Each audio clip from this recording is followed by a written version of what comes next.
Right, let's just give you a little quick demonstration. So I'll just turn it on.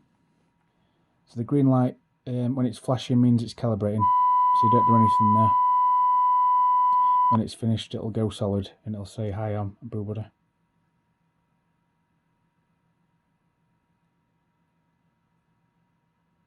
Hi, I'm BooBuddy. What's your name?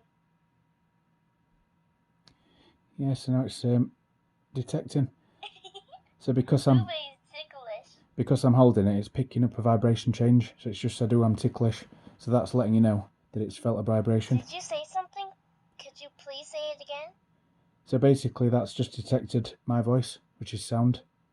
So that's another sensor it's got in it. I forgot to mention that one. Aw, thanks. I like holding hands with you. So vibration again, it knows it's been touched. Yeah, so like I said, the EMF's in the light. I like hugs. It's because I'm touching it, vibration. But yeah, if the sensors don't pick anything up, it will start asking. Tickles. It will start asking questions. So yeah, it's never a dull moment with this. Did you say something? So Could you please say it again? Keeps interrupting me. Right, so if you want one of these, I'll leave a link in the video description, and thanks for watching.